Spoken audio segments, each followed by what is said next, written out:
ये जो रबीउल अव्वल का महीना है हमारी पाकिस्तान की तारीख में पहले 12 वफात के नाम से मशहूर था। किस नाम से मशहूर था? 12 वफात के नाम से। हमारे जो सियाने बुजुर्ग हैं ना, अगर आप उनसे पूछ लें तो आज से कोई 50 साल पीछे जाएं तो ये हमारे पाक व हिंद के अंदर ये महीना मशहूर था 12 वफात के नाम से। ये ईद मिलादुन्नबी इस तरह के मामला तो ये नहीं थे, ये तो बाद में शुरू हुए हिंदुस्तान के अंदर। एक मौलवी साहब हैं जिनकी जो किताब है सीरत रसूल अरबी, नीचे पढ़ी है सीरत रसूल अरबी सल्लल्लाहु अलैहि वसल्लम।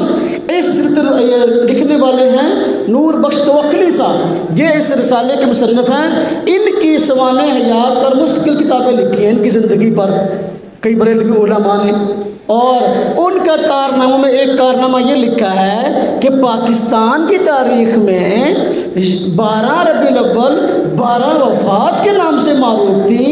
नूर बख्श तवक्कली साहब हैं, इन्होंने ये काम किया कि सरकारी कागजात में भाग दौड़ करके कोशिश करके इस तारीख को 12 वफात की बजाय ईद मिलादुन्नबी के नाम से रजिस्टर करवाया। क्या कारनामा नूर बख्श तवक्कली साहब का कि पहले ये तारीख में 12 रबीउल अव्वल किस नाम से 12 वफात, ये आप सल्लम की वफ़ात का दिन था। लोग इस दिन परेशान थे भी देखो आप सल्लम की वफ़ात का दिन है। तो इस दिन को भाग दौड़ करके सरकारी कागजात में क्या अलाट किया, क्या लिखवाया, रजिस्टर करवाया, ईद मिलादुन्नबी।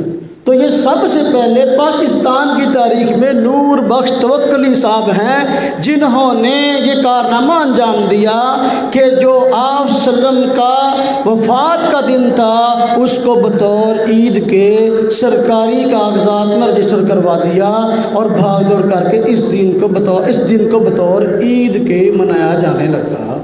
कोई बुरा से बुरा बंदा भी अपने नबी के वफ़ात के दिन को ईद नहीं मनाता। ये हमारी बदबख्ती है कि हमने अपने पैगंबर सल्लल्लाहु अलैहि वसल्लम के वफ़ात के दिन को हमने ईद का दिन बना लिया। अगर ये ईद होती, इसकी ईद की नमाज भी होती, अगर ये ईद होती हुज़ूर सल्लल्लाहु अलैहि वसल्लम भी ये ईद मनाते।